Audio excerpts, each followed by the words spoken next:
think about this, why these problems are growing and growing. That is the main point. Because of lack of our leadership.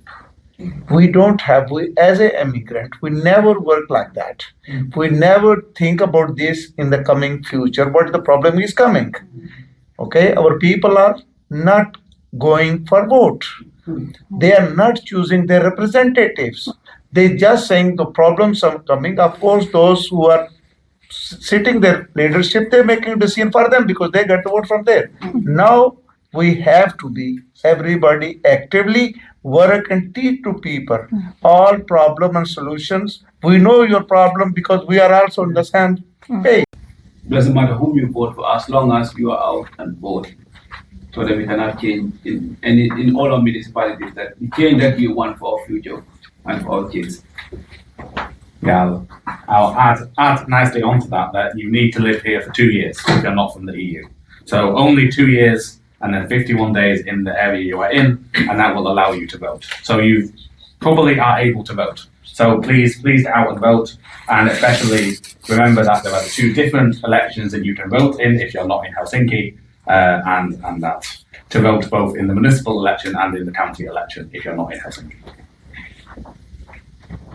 So to my people in Vantaa, I would like to say that the decisions we make today, they will affect us tomorrow and they will affect our kids. The only way to make changes is by participating. Come out, take your votes, and vote wisely.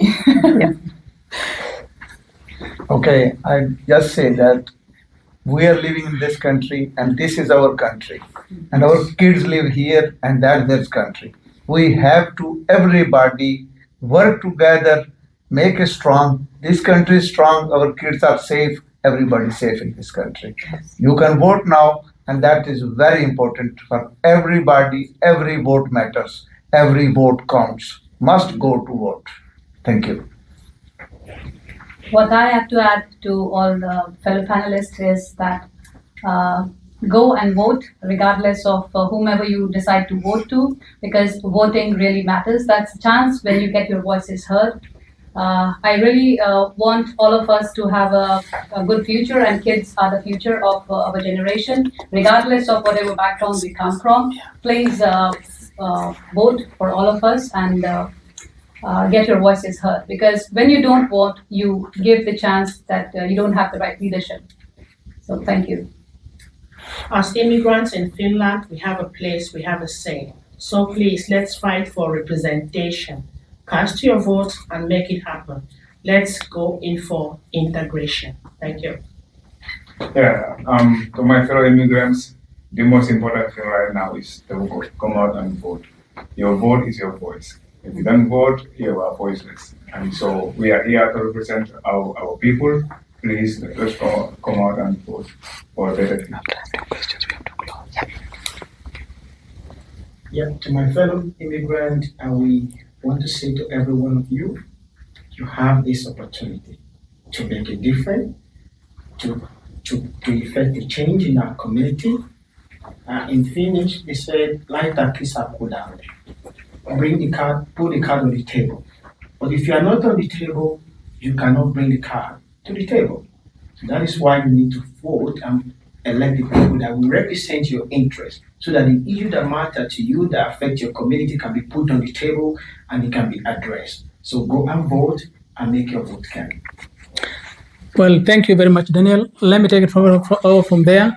Please, we are allowing 2 questions from the audience, and after that we'll be... For very fast for everything. So it's just money throwing out of the window. It's completely non-sustainable. I would love to employ people, but I'm barely able to manage myself. Yeah. So how to navigate through these, kind of forced entrepreneurship? Because nobody comes here with the mindset that, okay, I'm so highly qualified, I'm at the best of my career, but you go to Finland and you're doomed. You have to be a forced entrepreneur. Yes. So we need to, we need to employ people. You know, we need to collaborate them, but we need to make policy changes so that life is also easy for the small entrepreneurs.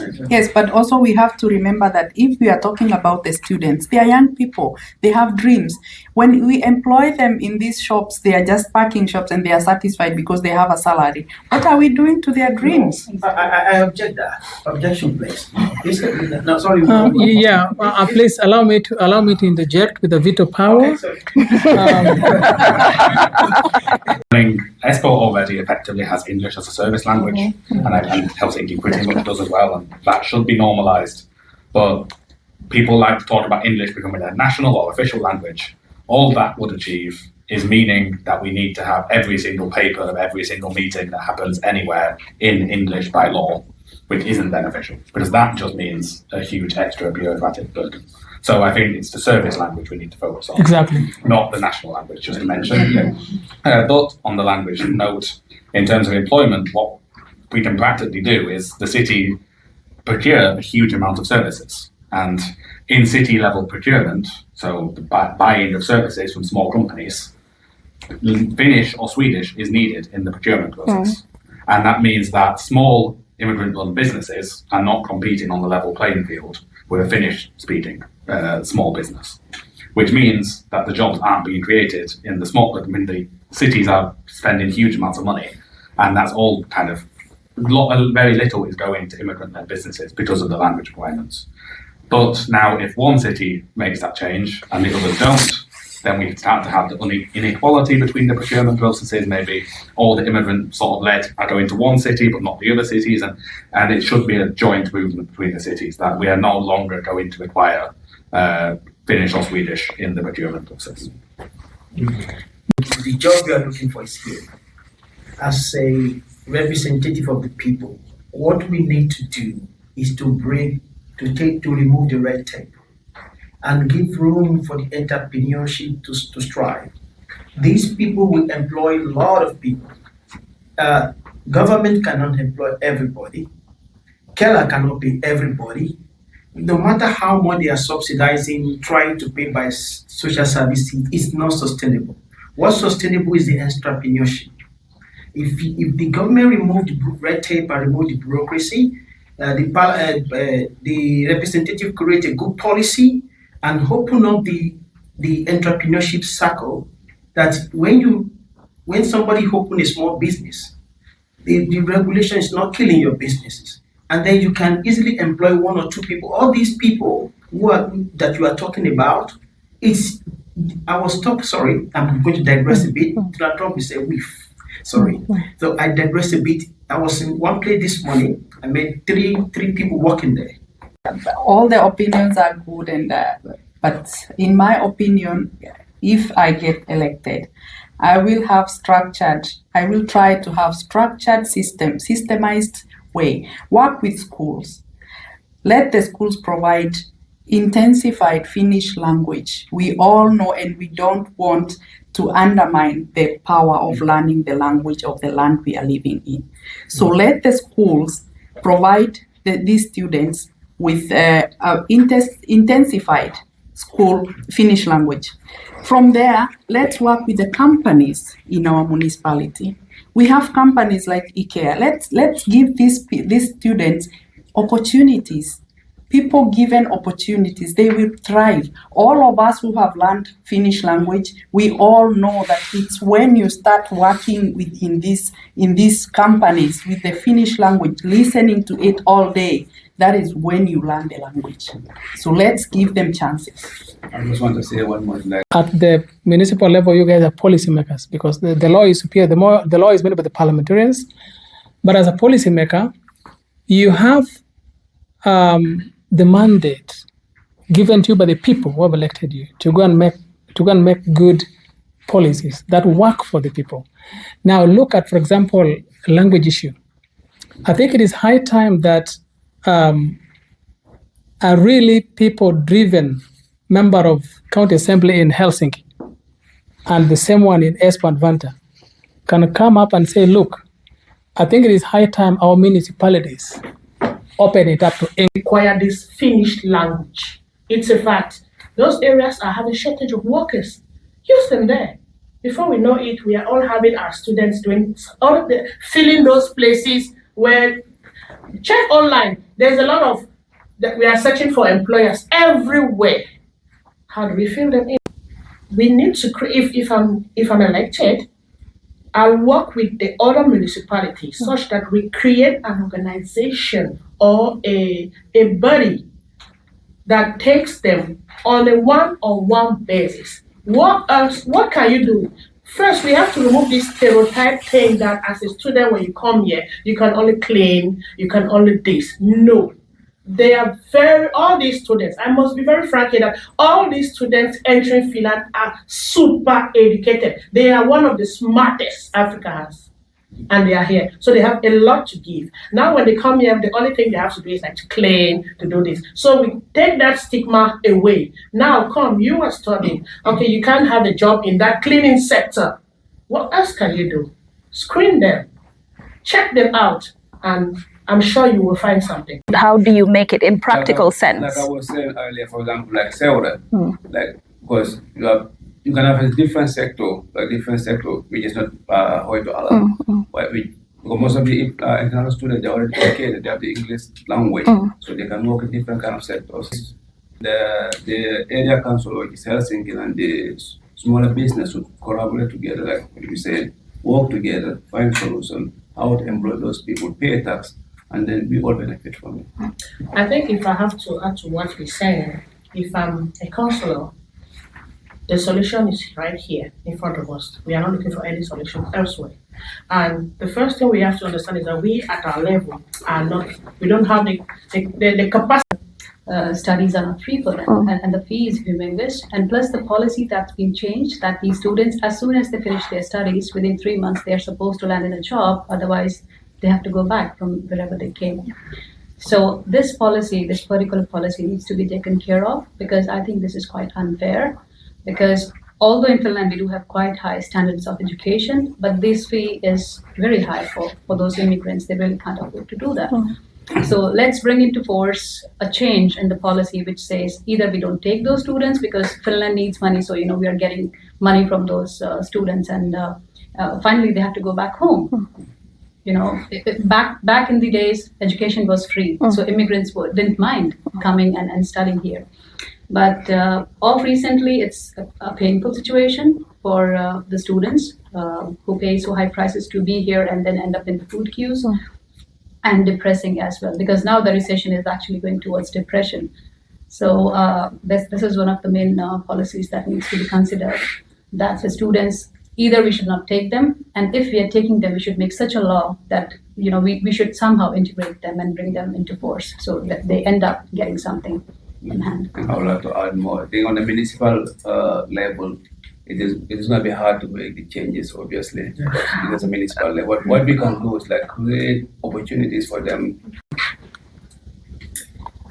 We approach it from a different perspective, because my understanding is that every city receive a mandate.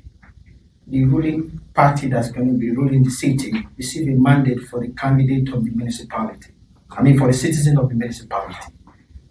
And when it comes to intercity collaboration, it's a very, very, it has to be strategic, because it's about policy. As the president of Andsea mentioned, he said it requires finances, funding. And before you go into that, you have to sell it to the people. You don't just go into the project. At the end of the day, your people are suffering and the other city are benefiting. But we can work together. There's always a room to collaborate. We just need to clarify what kind of engagement we want to get in. We need to make the people to understand. First, we go back to the people, because they are the one putting the money. They are the one contributing the money. We don't just go into venture and then the people don't know what happened to their money. So in line with this, I itemized a couple of points that I think it might be helpful. They said why the inter-municipality collaboration. Number one is resources optimization. That is quite very important. I said by collaborating, municipality can pool their resources, share costs, and reduce the duplication of services. And this leads to greater efficiency in the areas such as public transportation, waste management, and emergency services. Number two, enhance service delivery. Collaboration effort can lead to improved qualities and availabilities of services. Municipality can better address the need of their residents, sharing expertise and best practice in the service provision. That's when we are talking about monopoly. That area can be looked into. Number three is addressing regional challenges. I said many challenges such as environmental issues, economic development, population aging, extend beyond municipality border. And collaboration enable a comprehensive approach to tackle these regional issues effectively. And number four, capacity building. Smaller municipalities in particular may lack the capacity and expertise to deliver certain services effectively. Collaboration allows them to benefit from enhanced capacity and knowledge sharing from the larger or more specialized municipalities. These are the advantages. And funding opportunity. Collaboration project may be more effective for funding from government or EU sources. And joint initiative can leverage large budget and create more significant impact. And finally, strengthen local governances. Collaboration fosters stronger tie between municipality, promoting dialogue, cooperation that can lead to better governance practice and more robust local decision making. This is why that I think is that's my opinion, but that's my view. And I think whatever we as a lawmaker, we don't just go into collaboration. We have to go back to the people. We have to sell to the people before we initiate any project. And that's so our people will not feel let down. They will not feel disappointed. They will not feel betrayed.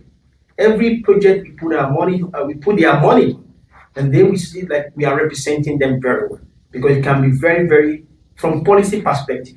Because also the other municipality, they receive a mandate from their people. Did their people agree to go into this venture? Did they agree to do it? According, you are saying something. I read something in Professor was talking about it. There's another piece. I don't know the name of the project. It's a speed racing thing that they were trying to do in Expo together with another municipality. There's been a lot of series of challenges towards that because the green doesn't want that.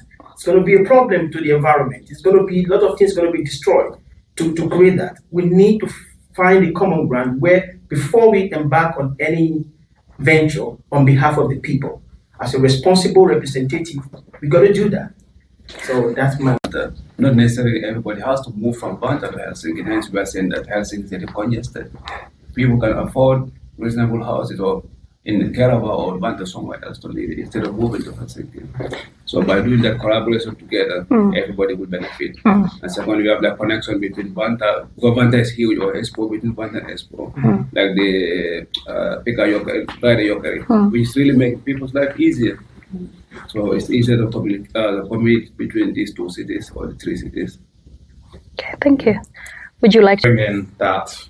I think one of the main ways the cities will collaborate is through sharing the good practices. It's not always working on the same project together. It's also about having the connection between the cities, that one city can look at what the others are doing and learn from it. Helsinki has brought in, for example, this every new resident to the city, there's an annual celebration of, you are invited, you will hear from the mayor. That's something that Espoo should learn from. And on that kind of topic, Helsinki has the International House Helsinki, this one-stop shop for every service when someone moves to the capital area, not just to Helsinki. So Espoo's population will be growing and it will be relying on the International House Helsinki. And it needs to be a part of planning the International House Helsinki to also suit Espoo residents. It's good. I think when I came here, I don't know if it's still the same, but when I came here, we had a very structured integration system, which gave us chances to be where we are today. But in my opinion, we are three municipalities which are very close to each other.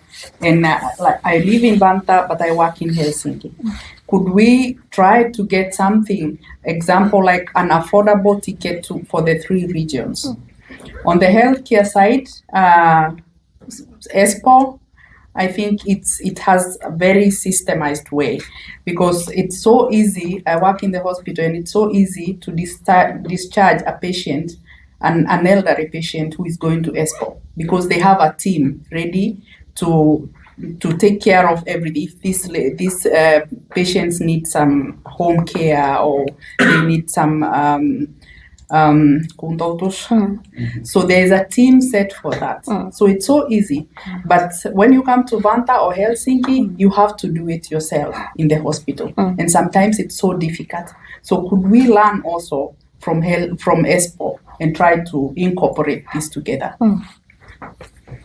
A very good example what she said about, because the Helsinki is the bigger city and also this the municipal city, for example. Here's why people want to live in Helsinki. This is the main thing, because here jobs opportunities bigger for immigrants, if I can see it. So that's why they want to live in Helsinki, big city. Of course, when the international students move from the abroad, even they get very far away their education institute, but they can't get job there. So they have to move in Helsinki. So that's why Helsinki area can't be grow, but Vantaa and Espoo is very close. Helsinki people are here living in Helsinki. When they move one to another, they don't know when they were in Helsinki, and now they are in Espoo or Vantaa. So these three are main capital area. It look like, and it should work one to another collaborations. For example, metro, what the Helsinki before only metro have an inside Helsinki. After the Espoo, no people have a much easy access. They are living in Itä Helsinki, then they go to the Espoo, very easy one ticket. One thing is three municipality must be thinking about this. For example, transportations. That ticket must be cheap. If they have a cheap ticket, so everybody can buy it.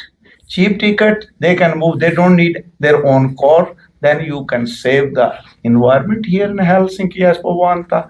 But that is at the moment, many buses, trams, they are going empty because the ticket is that higher.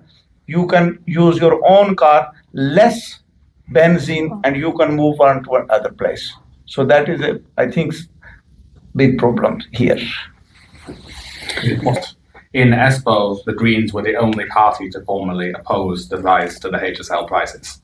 So we had no allies on the left of the city in opposing the HSL price rises. So it's a fundamental aspect of the Greens that we need to be lowering. The HSL tax rises HSL price rises are a tax on people using public transport, and that is especially impacting immigrants, and especially impacting people who are new to the country or don't have the money to build a car or don't have money to buy a house that is close to their workplace. And this is a city collaboration, of course, that the prices cannot be unaffordable to the point where people are, now there's not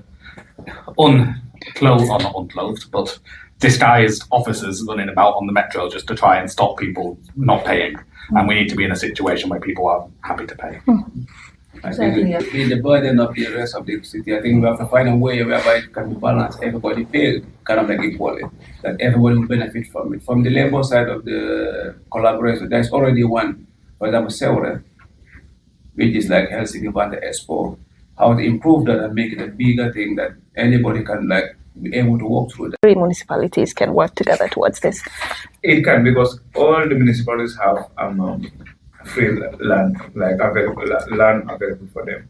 So they can collaborate and work on this to build more affordable homes for students and then for anyone.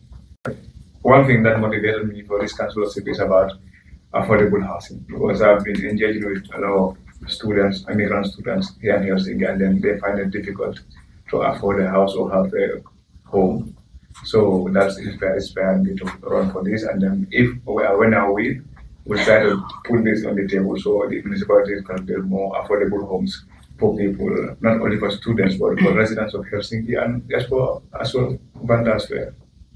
So that is one area that I'm targeting. Actually, and a good example.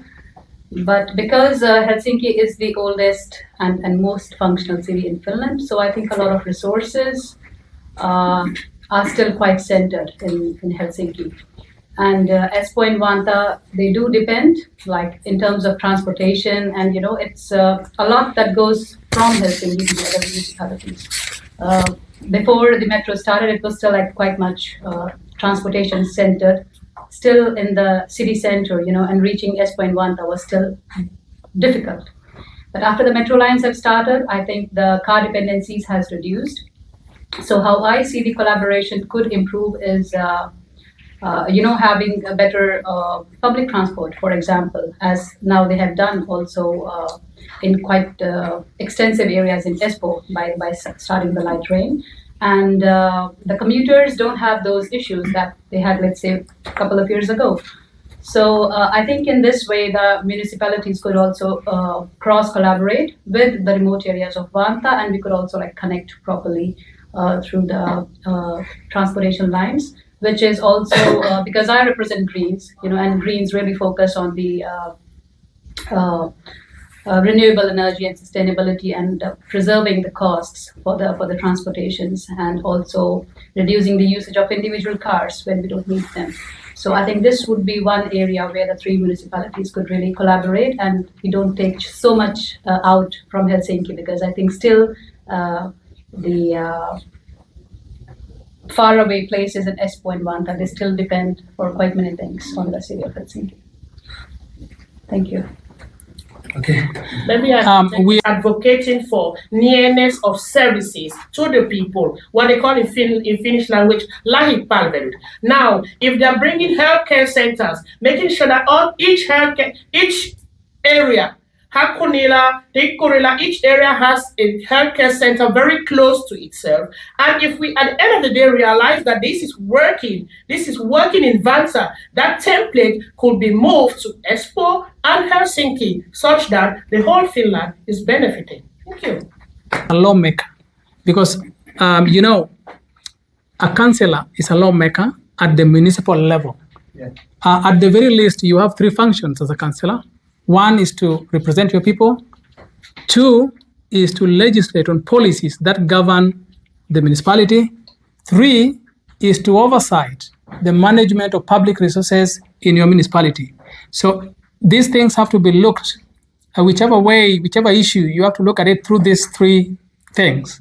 So as we discuss here, consider that you are elected today and you're in that parliament, and you have seen a gap, probably that people in Vantaa do not have, for example, light rail transport yet. They don't have a metro system there.